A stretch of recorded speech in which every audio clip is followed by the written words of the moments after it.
Sorry, y'all. So I've been having the incredible opportunity to spend my mornings with your children. And the things that I have learned or that I've noticed about your students is that they feel like they are unprotected. They feel like they're disrespected, that they're powerless in these situations. A couple of students have talked about being removed from class or told to meet their teacher after school only to be interrogated, and them not coming home and telling you because they didn't want to be seen as problematic and they thought that they could handle it. Another thing that I've seen in the last couple of days are tears from unresolved trauma that these students are carrying around. Things that have happened in second grade, fourth grade, fifth grade, things that happened last semester that produced a lot of emotional reactions, to the point where other students started sharing their stories and they started crying too. And so what we're seeing is these students needed a place to be, a place where they felt protected enough that they could be vulnerable, a place where they trusted the adults in which they were sharing with. And I think that we need more of that. So how does that really translate into what we're going to be talking about today? What I've been telling your students is there is a power imbalance on these schools sites. You have students trying to go head up with adults, and they will always lose. They will always lose in that dynamic. So they're going to need you or someone like me to come in and reinforce what it is they were saying in the first place. A lot of these districts don't feel like they need to listen to our students. And so it's incumbent upon us to be very direct in the way that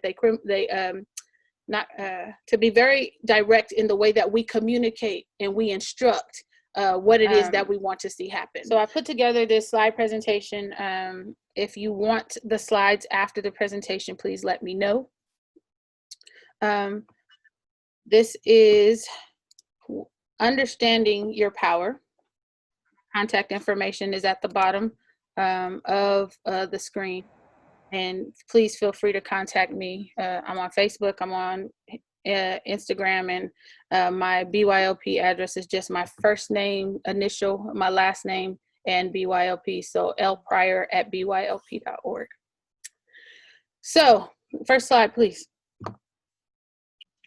And this is the best part about action plan, is to reclaim the minds of our children. They went into the black holes now, the powers that be, and told us that you cannot discipline your children anymore. And if you discipline your children, you were going to jail. It's this kind of thing they told us. Then they went into the public schools and took discipline out of there. So when we acted up in there, they put our boys, our black men, into something called special ed classes. And as you know, those special ed classes are nothing but holding cells until they can go to the state prison.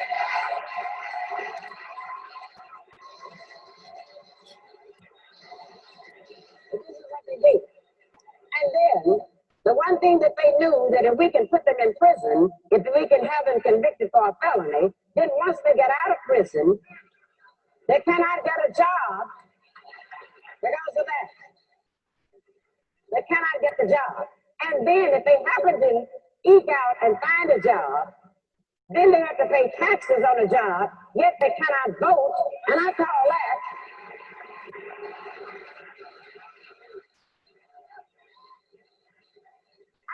taxation without representation. That's what we're looking at. And if one of the things that we would learn to do, they did a grand thing when they took that discipline away from us, because when they made our parents afraid to discipline the children, then what happened? We found out that the teachers were afraid of the principals were scared of the superintendents was scared of the school board was scared of the parents were scared of the children, and the children ain't scared of nobody. So they took out discipline and they took that away from parents, but then they have instituted their own system of discipline that has disproportionately impacted our children, period. That's just what it has done. And so we have to, as parents, learn to navigate this new system with people who are incapable of teaching our children because they're scared of them. They don't see the value in our children. and then they expect us to be quiet and silent. So have anybody ever tried to go to their kid's school to just sit in and observe because you've been they've been complaining about your student on and off for a long time, and you just want to go see if what they were saying was actually true? Have you ever had that experience? I'm gonna do y'all. Okay, so I see one hand over there. If you have, just go ahead and put a 1 in the chat. So what they do is now, before you can go and observe your children in their learning environment, you must give the teachers at least 24-hour notice. They have to know you're coming. But you do know when you come, they're not going to act the way that they normally act, because they've prepared for you and you've given them a heads up. And so you're never going to catch them in that normal environment, the one that our children tell us about. And so we have to acknowledge that in the way in which we conduct our business as parents. So parent advocacy, you have more power than you think. You must learn the rules of the game before you can properly play it. And it just says this workshop will create skills. Y'all can read that. It's hard, but you can do it. Next slide, please. So in order to navigate the education system, you have to know what the roles and responsibilities of the key players are. So right here, you have some of the definitions for some of the key players in the school system. You have the superintendent. I'm not going to read everything that he's responsible for, but he or she is responsible for, but that is the only employee of the school board, the superintendent. Everything is put on that one person. That one person then becomes hiring for the responsible for the hiring of everybody under him, including his cabinet, which are the directors that they put over the principals in certain areas so that the day-to-day business can be handled. Then you have the principal, who's the face of the school. The leader of the teachers and staff sets goals to ensure students' learning objectives. I don't know anything about those goals because I've never been shown a complete plan from a principal on any campus that I've ever gone to. So I was reading that job description and I'm like, for real? So they oversee the school's day-to-day operations, handles disciplinary matters, that's not true, and manages the budget and hires teachers and other personnel. The vice principal is the one that assists with defining and enforcing policies. They are responsible for discipline. That's why you have one principal and like 4 vice principals, because they break them up by the last names. So when you have a problem with discipline and the discipline that your child is receiving, don't go to the principal, go to the VP. And if you don't get the answer from the VP, you go to the principal. And if you don't get the answer from the principal, you go to the superintendent. And then you go embarrass the superintendent at the school board because they be playing games. So teachers are responsible for assigning the work, grading the work. You know, I would ask you to become very, very familiar with Ed Code, because there are things in the Ed Code that would probably surprise you if you spent time reading it. In terms of how things are to be conducted, who is responsible for what, that I know during COVID, they were supposed to do a no-fault grading system. I had a teacher, the young man, black young boy, he was 15 and he's been emailing back and forth with his teacher, asking her, what can I do to bring up my grade in this distant learning damn photography class? Because you keep marking me down on my photos and I don't know what I'm doing wrong. And so she sent Ed Code back to him saying that the teacher is responsible for the final grade and the district has no say-so as to which grade she is providing. And that's the type of hostility that our children continue to encounter because these people that are put in positions of authority or power over them just simply do not care. Next slide, please. The system hasn't changed, the method is remixed. What do I mean by that? So traditionally, our students would be getting ready to go to school right about this time. You've been, you probably would have been shopping. You would have been, getting the new backpacks, new sneakers. Everybody's getting ready for the first day of school. It's going to be different now. They didn't know what to do when COVID hit. And I would venture to say they still don't know what the hell to do now, because they haven't changed methods in over 20 years. And now you're asking people who would rather shy away from the computer, in most cases, to now heavily rely on the computer to deliver their antiquated method of teaching to your child who was already bored and disinterested before the pandemic hit. So not only are they disinterested now, are they going to be sometimes disinterested now, they are going to have other things that they would rather be doing because they've spent a lot of time in front of televisions, in front of devices that have really garnered their attention. So if these teachers are not changing the method in which they were using to communicate, it's going to be really difficult for our children to really mold into the new expectation of how they're supposed to be, especially because they were struggling beforehand. So now you're taking students who weren't connecting with the material, that have now been away from a certain system for so long, and they've remixed the system, but they have some of the elements that aren't going to change, which is they're still going to be monitoring to see if your children are signing in. They're still going to be monitoring the quality in their mind of the work that they're receiving from your student, while not really taking account for the pandemic that the kids are experiencing. I don't know if any of you have seen the article that's going around with the young lady who didn't turn in her online homework and is now incarcerated in juvenile hall in Michigan. And we can't simply just sit by and allow things like that to happen anymore. So where there's a will, there's always a way to criminalize Black children. So you, as the parents, have to stay vigilant. Navigating through the education system can be taxing. Learning to do it properly takes preparation, vigilance, and a commitment to consistency. Make them tired of seeing you. I would say that I have that reputation. They don't want to see me come in because they know that I'm going to make them uncomfortable, because I believe that comfort is the enemy of progress. And if I want you to get off your behind, I'm going to have to make you uncomfortable every time you see me.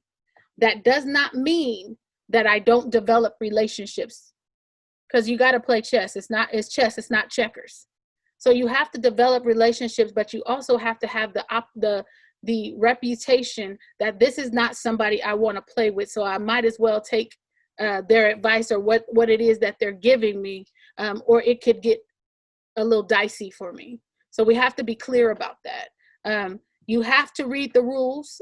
For example, the student handbook and the education laws of your state. I realize that we don't have, everybody on this call is not from California. And I would implore you to read the specific education laws of your state, especially related to discipline, how they mete out discipline to our students, what the expectations will be in this COVID era, how will they use that as an excuse to find a way to criminalize our children or to disproportionately discipline our children. Are they going to face time constraints? Are they going to have to log in by a certain time? Do they have a certain time to turn in homework? Do they have a maximum amount or a minimum amount of hours or to meet before they are eligible to receive a grade in the class? These are the questions that I need you to start thinking about as you're thinking about how they're going to implement a new education system through the computer with people who have not changed their methods for over 20 years. Like, we have to think about that because our children are dependent on us. Research all your, listen to understand the issue your student is facing. A lot of times, because they're at home now, and honestly, I think COVID was a very big blessing for Black families because our children were no longer at the whim of these folks who have created this incredibly hostile educational environment. Our children have gotten a reprieve. Our children have gotten to figure out what makes them happy, where they find joy, and all of those things. So understand that the dynamic is now going to shift again. Since March, we've been doing things a certain way. And now with them trying to figure out what works best for them, not our children, you're going to see a lot more anxiety that our children are going to face. They are going to be depressed because they don't know how to live up to these expectations when they have their own emotions that they're looking at and they're trying to rationalize. They weren't telling you things before because they did not want to worry you.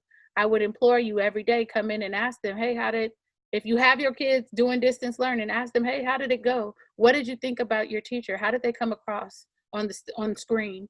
Did they seem like they would, be a good fit? Because I would guarantee after the first couple of weeks, you're going to see a different person, because everybody can send their representative for a small amount of time. After that newness wears off, you're going to start to really see who these teachers really are. And so I would ask you to be watchful of that. Research all your available options for supporting the student and family. So that's really talking about advocacy. And I know we're supposed to be talking about advocacy. So in personalizing that, I need you to find and research all available options available to you, your family, and your children when it comes to your educational experience in this time that we're living in right now. A lot of Black families have been empowered at this time. I've even filed a private school affidavit. I think I was telling some of y'all the other day, I'm pulling my child out of public school because I want control over what goes on in her educational future. And I don't want her to have to be at the whim or at the end of anybody's feelings. If she doesn't want to do something at a certain time, I need her to have the flexibility not to do that, because we're living in unprecedented times. And then also in advocacy, you have to anticipate the arguments that people are going to give you. So with us pulling Jada out of school, the principal has already called me. I know they're saying, oh, well, we're going to do the best that we can. Oh, we're going to do. That don't mean anything to me. I'll stay around and fight for other Black kids. But as far as mine, she's coming out of that system. And you have to be okay with that. When you're thinking about the issues that your children are facing, when you're talking to these administrators, think about what they would retort with. Think if you're questioning them about the way that they're doing something, think a couple steps ahead of them, because they will try to throw you off and they will try to make you think there's something wrong with you because they don't like responsibility and being held accountable. So can we go to the next slide, please? And I know I'm really going fast, so if y'all want me to slow down, just tell me. So helpful hints regarding advocacy. You must learn the language of the politicians and the politics of education. School district administrators and their cabinets make six figures. They make all the decisions regarding curriculum, what's going to happen, how it's going to happen. Your teachers are not making those six figures that these administrators are doing. So when you're coming to the table to talk about an issue, understand that they are so far removed from the issue that they probably really don't even know what you're talking, nor do they care. It's your job to make them care. When you're engaging the school board, you have to talk to the school board. You have to learn the language to talk to the school board, right? So the example that I gave the students earlier is, if I went into a room with all Spanish speakers and I'm speaking English, do I think they understand what I'm talking about? The answer would be no. So you have to speak to politicians in a way that they understand. Like Jerry said on the call, school districts understand two things: legislation and lawsuits. When you go in there and you're emotional, they take advantage of that, and they will use that to their advantage to get you away from them. I've seen parents who something has happened to their students during a football game, and they're mad at the coach and they're asking the coach something, and the next game they're banned. And then they become banned for the season. And then they get a restraining order at their house because they had the audacity to question a coach who's not even a faculty member a lot of times. They had the audacity to question him in front of other people. They're looking for an opportunity to make an example of you. Don't give it in that. Make the issue real to you. A lot of times when we talk advocacy, when I'm talking advocacy, and I'm talking specifically in this vein of talking to the school board or talking to one of the administrators, whatever it is, you have to make that issue real to you. Earlier in our session, the young lady said, well, she didn't talk because it's not happened to her. She saw it happen to somebody else. 9 times out of 10, the stuff that I'm talking about has not happened to me. It's happened to other families who don't know the words or can't find the words to adequately express the way that they are feeling in the language of the politicians or whoever. So I become their mouthpiece. As parents, we need you to become mouthpieces, because everybody does not have, I don't want to say the talent, but they don't have, one, the experience, so they shy away from it. They don't know if they're going to sound stupid, so they shy away from it. They don't know, they don't feel like they know enough, so they don't bring it up because they don't want to be put on blast. So I think that as parents, we have to do our own research. We have to, you know, like I told the kids, write it down. Whatever you're talking about, that issue should be something that you can describe in detail, that you can make a correlation between that and the emotional response of the person who experienced it. And then it should also be followed by what you want to see the next time you come before them, and that you expect an answer. Because a lot of times what they'll say is, oh, well, you didn't say you wanted an answer. Why do I need to say I want to answer if I'm asking you questions? They play games, and you got to be aware of those games. Focus. So this is a really big one. We have to focus. We do not allow anyone to couple the issue with another. A lot of times in school districts, you will hear black and brown. I think I mentioned this on the live. The statistics do not support that argument. The statistics actually say that it's an issue specifically for Black students if you really look into the numbers. But what I've seen in different school boards is that you will have brown issues or folks who are specifically for some other organization with Latino kids. They will come in, they will use Black student statistics to make it about them, to shoehorn their issue, themselves into our issue to mitigate something specific for brown kids. But it's not brown kids statistics. So you have to learn to do your research. You have to come with a ready retort, and you have to stand on your square. Stand on your square, don't pivot. Don't allow them to gaslight or deflect. So what I've seen, especially in several different school districts, is they're like, oh, well, you don't like brown kids. Well, I never said that. What I said is I'm specifically here for Black kids. When I open my mouth to understand, I'm here for Black children. Latino students have their own advocates, and none of their advocates talk specifically about our kids. So you have to stand on your square and be okay with that. A lot of people are not going to like you if you're getting into advocacy or you're getting into advocating for your child to be liked. Just know right now, you're fooling yourself. I don't care if you like me, as long as you do what I'm telling you to do.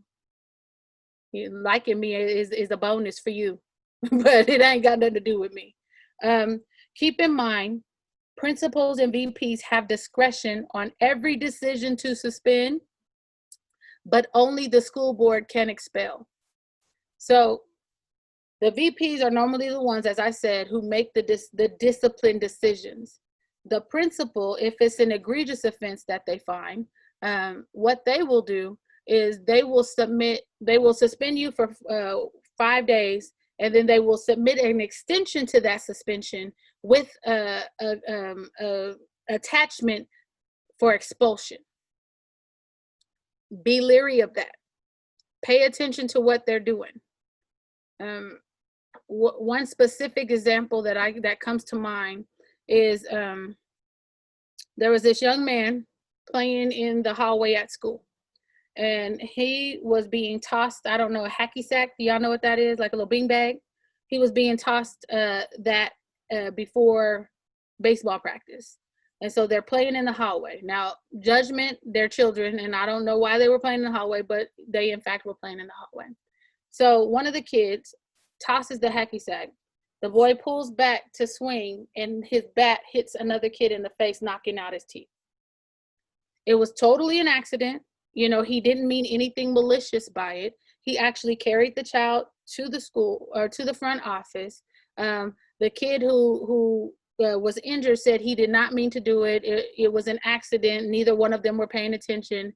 And I do realize that he was injured, but the way in which it was written up by the administration was that this boy set out to specifically hit this child in the mouth and injure him. And so he was put up for expulsion. And so I met the family at the school board meeting, and I asked them for the whole discipline file. Now, understand these discipline files, parents. They look like rap sheets from the criminal justice system. Your children are referred to as suspects. Um, they have witnesses. They have all kinds of like terms, and I've asked them to relook at the terms in which they are referring our children, putting on our children. And so I had mom at the school board. I asked her, okay, are you ready to talk? She said, yes, I'm ready to talk. I really want to put this issue on record. Be aware that when you do have an issue and they know you have an issue, they will come and meet you in the hallway and they will try to encourage you not to talk on the microphone. That's what they did to this mother. She did not speak on the microphone as I had advised her to, and her son was expelled. They know how to play on your emotions. They tell you, well, if you just leave right now, instead of being expelled for the whole year, we'll put him in a continuation school for a couple months, and then he can come back to the school, but only if you don't talk about what really went on. And that's the game that they play on parents. I've also seen parents come to the school board and just cuss the school board out. Now, if somebody came to you and just cussed you out, are you going to respond? I'm not. I'm be like, oh, you got it. And that's what the school board will do. Like, oh, okay, we get cussed out. That's what we expect from Black parents. What they're not expecting is for you to come in with your research done, with your statement pre-written out, that you're standing on your square, that you're speaking their language without emotion, straight facts. They're not ready for that. And that's what I would hope that we could impart in you today. You have the right as the parent in the situation to propose alternative consequences. Like I said, their methods haven't changed in several years. Their thinking is antiquated. They talk about restorative justice, have no idea what that is because they are not mandated to be trained on it. And then you have these people who are not trained on it making decisions about what's going to get our children or bring our children down into their place. They want to put your children in their place.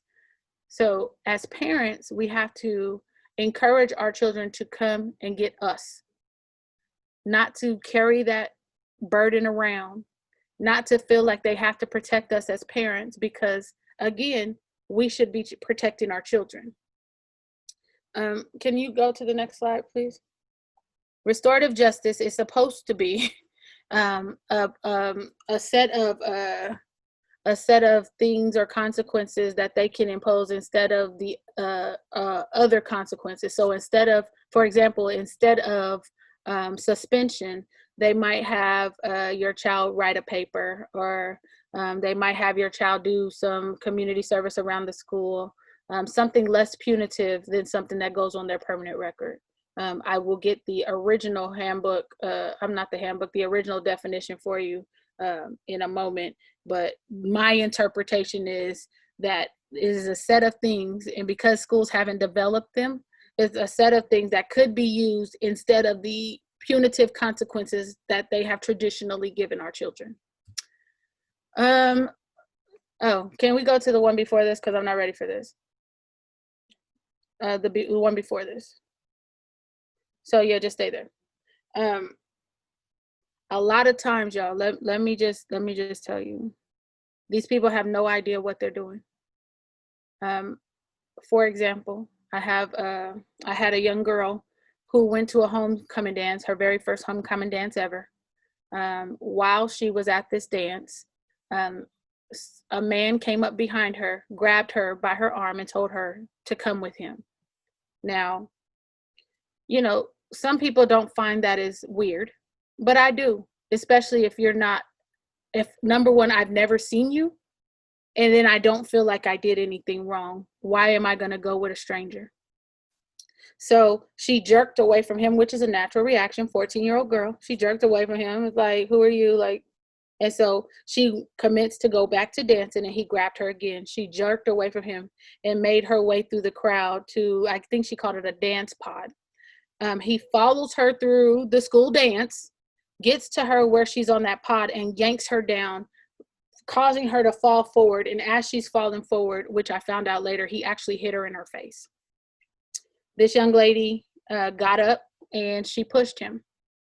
She was charged with injury to a school employee. Now, mind you, he's what, 6'2", 280 pounds. She's 5'3", 115 maybe. And she was charged on injury to a school employee, the use of foul language, willful defiance, some other foolishness. And he just got a slap on the wrist. So in our efforts to advocate for that particular girl, one, I had to find out a little bit about her. So when you're finding out things about these students, it's important to know what is not being said. And this young lady had a history of abuse from her father. She gets really skittish when men approach her. He never identified himself. He just kept grabbing her. Another thing to note, she had an IEP, and in her IEP, it was an audio deficit. So even if he said something from behind her or at a certain angle, she may not have known exactly what it was that he was saying. And so none of this is taken into account when we're talking about them putting their hands on our students. So one, I wanted to know, why did he need to touch her in the first place? Why did he not face consequences for putting his hands on this child? For putting his hands on her not once, not twice, 3 different times, and then subsequently hitting her in her face? What did they expect that child to do? And she was suspended for 5 days. Her sister, who cussed at him, was suspended for 5 days after she told him to get his effing hands off her sister. And then she was put up for expulsion. So what you will also learn about advocacy is that you will never know everything. So that was the first time I had encountered a manifestation determination meeting. A manifestation determination is when, before they expel your students with IEPs, they have to hold a meeting to where they must explain, or they must figure out whether her disability contributed to the way in which she reacted to this person when he put his hands on her. And so we were very successful in arguing for her, and she did return back to school. But what I will tell you is, at that manifestation determination meeting, the person who suspended her and put her up for expulsion did not come into the room, because they do not give you access to the person who actually wrote up the report to suspend them in the first place. And then they came in and they were unprepared. They were unprepared and rude. And I don't know if y'all can see my shirt, but I match energy, so you decide how we gonna act. So he came in there and he was rude, and he got rude, straight up. And I went to the school board and I told him he was rude, and I told him that if he ever wanted to talk to me, he could email me, and I gave him my state legislature email, because I believe that there's a power imbalance that these school districts think they have when they think you don't know better. And so he quickly found out that I knew better. And as we continue on, because we've appealed now, I think we appealed a total of 3 times to try to get that suspension removed from both of their records, which we were unsuccessful, because they're just a bureaucracy, and they want to keep things on your kids' records to justify why they've done what they've done, and not be held legally accountable for it. But as you continue on these journeys, things start to come out if you remain relentless in pursuing the issue at hand. I would have been okay if they would have just fired him in the first place, and they submitted an apology, and they would have removed these things off these girls' record. That did not happen. Matter of fact, they promoted him, because the mom actually worked in the district office. They promoted him to sit right outside the mom's office. So every day she had to walk past this man who had put his hands on her daughter, and it was driving her crazy. And so they started doing little retaliatory things because she came to the school board and put it on record, right? And so as we've gone through this issue, when you do advocacy, it's important that you build relationships, because I kept relationships with different folks, and I can't divulge who they were, because then they would know where I got my information from, and we're not going to do that. But it comes to find out, this man who was not disciplined, his mother worked for the district. And I'm like, now it makes sense why he was never held accountable, because his mother worked for the district. And so I got up at one school board after finding this information out, and I said, you know, this same man who put his hand on this 14-year-old girl, I'm hearing that he had 3 separate complaints from female coworkers this summer. He has demonstrated a history of being very brutal towards women. He blocked one in with his car. He had one hemmed up in the corner in the office. And so if he responded this way to these women, I can just about imagine what he did to the 14-year-old. I said, and I'm hearing that he has a parent that works for the district. So I expect an answer to this, and I expect something to be done, because the next time I come before you, I'm going to start divulging names. And he was fired the next day. So again, stay with it, stick with it. It's important that you do your research, that you don't let up until the issue is mitigated in the way that you find feasible, because they will continue to play games. They will continue to frustrate you. They will continue to try to get you to act out of character. And what I've learned is the more you can do things without emotion, the better. Because they can't say that you were unreasonable. They can't say that I was an angry Black woman. I'd be angry, but I have a smile on my face. And I will cut you with a smile on my face, and it's okay. We have to learn how to control our emotions. So, school is coming up. Distance learning is coming up. Last slide, please. Distance learning is coming up. This one. What should you be doing as the parent? You should be reading a virtual school handbook, because they should have updated it by now, about the expectations of which your students are going to be responsible for conducting themselves in. You should have already opened the lines of communications with the teachers. Introduce yourself via email to set the tone.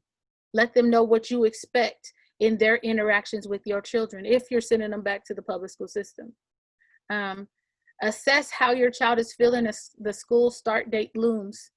Children are experiencing a range of emotions right now, and it's incumbent upon us to figure out how we can best support them. They do not negotiate in their head like adults do. They do not have the reasoning capabilities that we have. So you have to really check in with them and make sure that they're okay, because everything's different. Ask your students about their expectations for the year. What are they hoping to get out of the year? What do they want to see? What would make their journey a little bit easier? I would ask all those questions before school starts, and then get them connected with community groups to help alleviate the feeling of social isolation. It's important. They're used to being out and about, chilling in the quad or grabbing lunch and just socializing. We have a social generation. So it's incumbent upon us to make sure that we get them connected to any and all available resources.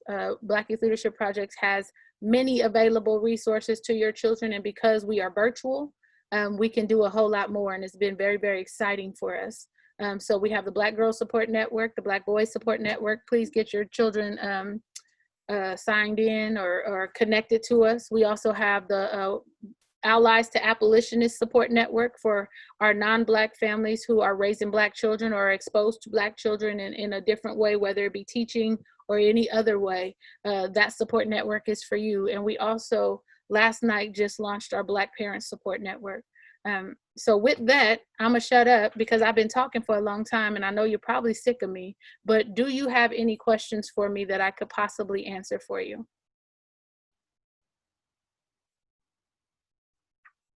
I don't know if y'all just on mute or y'all good. I'm always good when I'm listening to you. So I just be soaking it up. Girl, who is that? Can you take the slide off so I can see who I'm talking to? Oh, Tawana. Hey girl. Yes. So, yeah. But I wanted to know a little bit more about the support networks you were just talking about. Are they going to be on the website? Because I wanted to do the one for the girls and as well as the parents. They are all on the website. All of the forms are digital, so you Okay. can sign in there.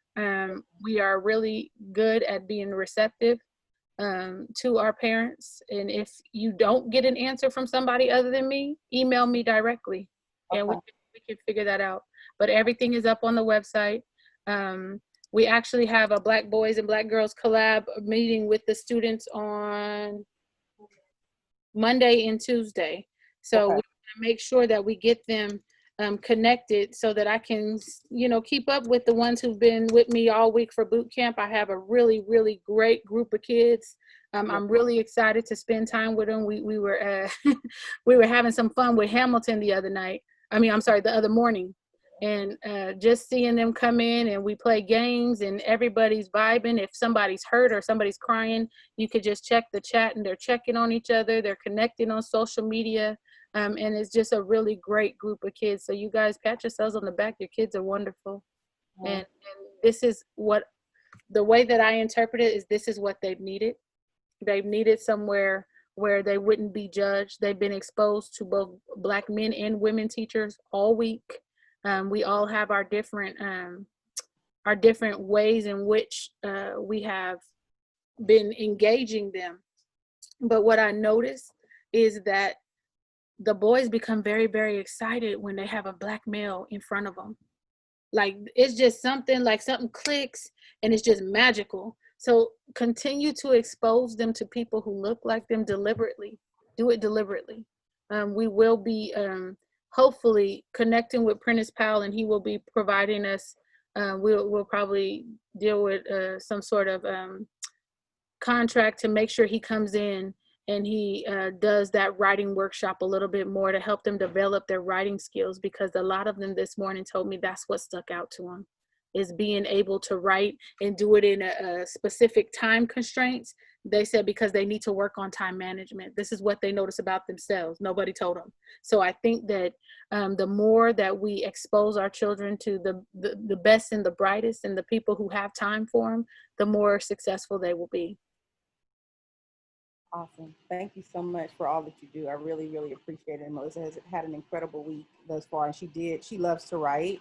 So she enjoyed that part, as well as many other things that you guys presented to them. So I definitely appreciate you guys having this space in order for them to be able to come together with other people who look like them, who remind them of their aunts and their uncles and all of those things or whatever, because we've been homeschooling for the last 10 years, but through a charter. So there aren't a lot of kids that look like them on the side of town that we're in. So this has been very impactful. And so I definitely appreciate you guys. Well, thank you very much. And we do realize that it's a team effort. Like I said, Shannon wrote it up for me. She sits and listens to me ramble about what I want to do. And they be like, well, how are you going to do that? I'm like, I don't know. And they be like, okay. She's like, let me do something for you. Hold on. I'll put something on paper. Just let you look at something and then we can figure it out. So it's definitely a team effort. I call myself a super volunteer because this is my heart work. This is what I love to do.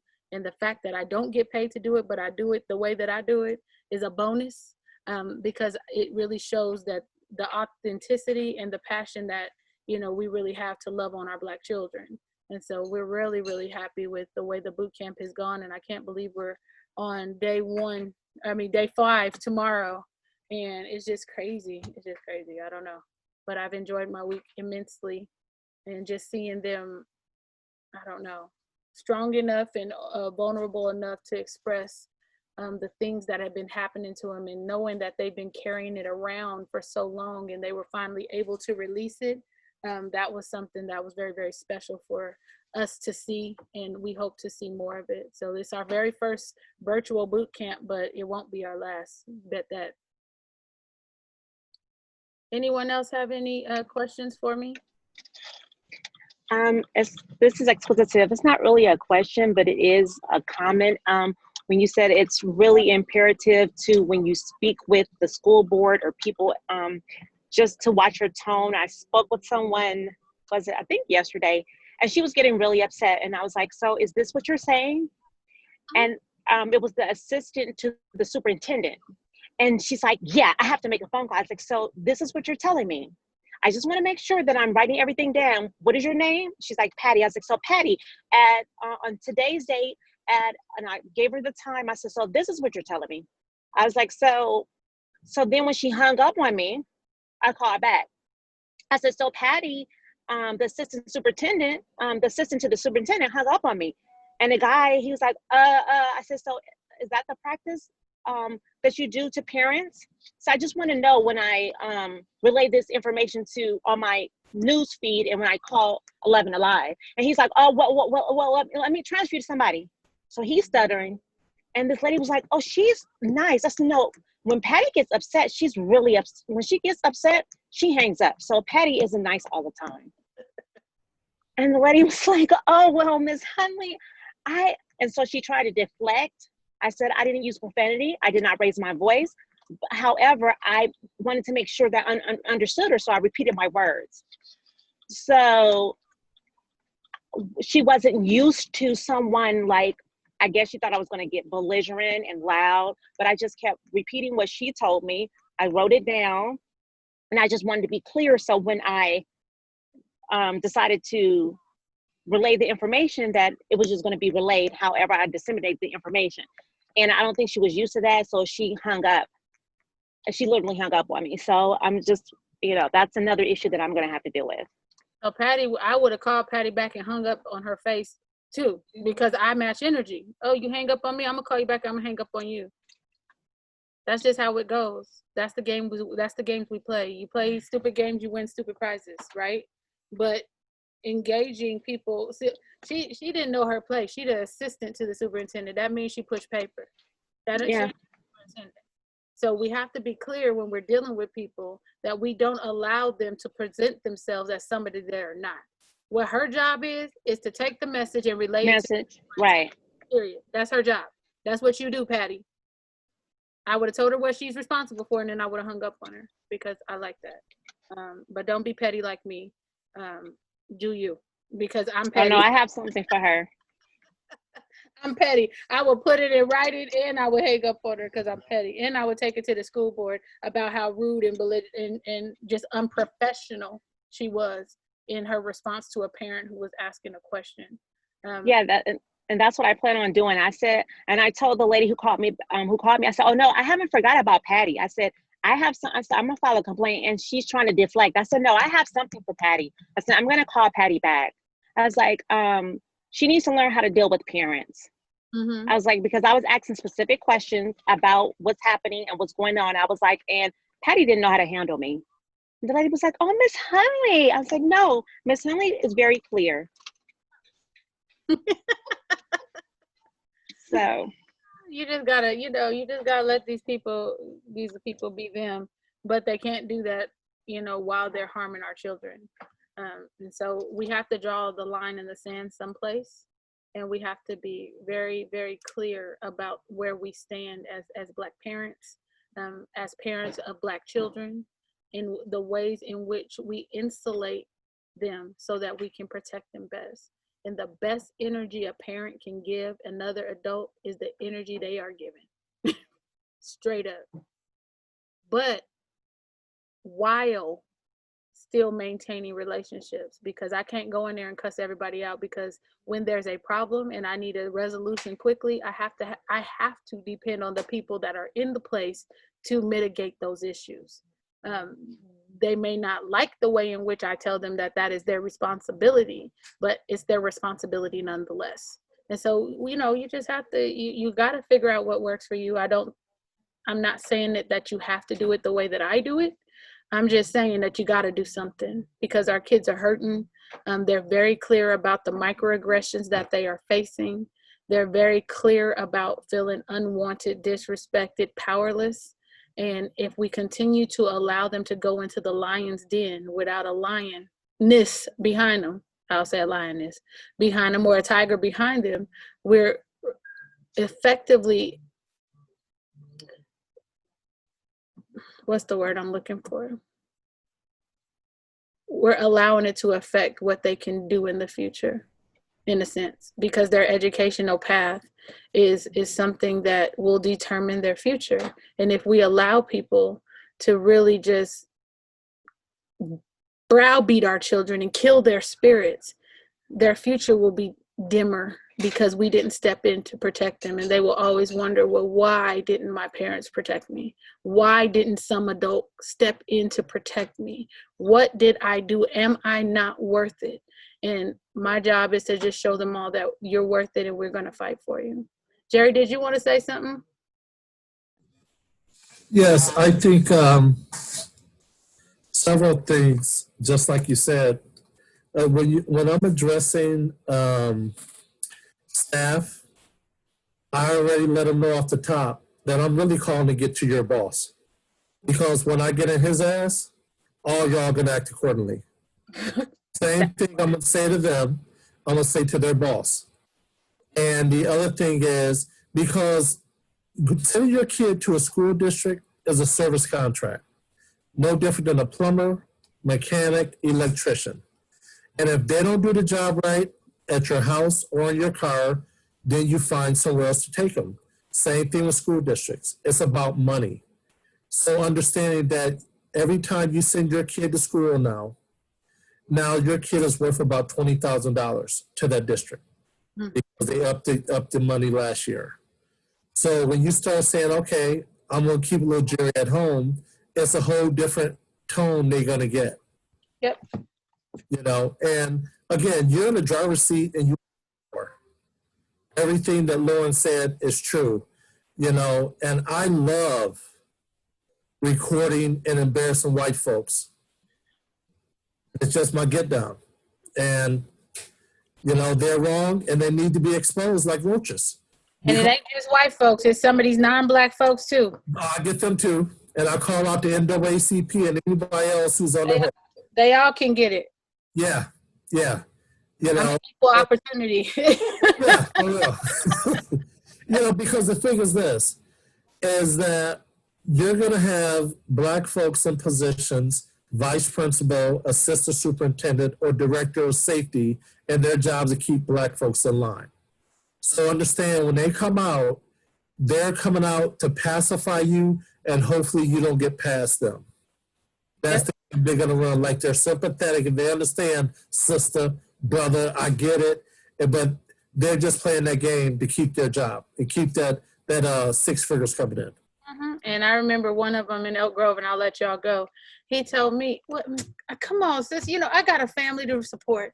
I got family to support." I said, "So, because you got a family to support, I'm supposed to watch as you don't do anything for black children in the school system because you got a family to support?"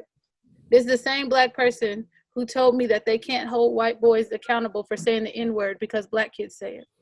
This is the same one that sat in a room with me and say, well, I mean, you need to come work for the district. I said, no, because you want to control me and I'm not going to listen to you. So that's probably not a good idea for me to come work for the district. He was like, well, then you should be in the classroom. I said, so then you can control me and what I'm saying and how I'm saying it and the way I say it? No, we don't want to do that either. And he's like, well, you're just part of the problem. I said, no, actually, you're part of the problem. Yep.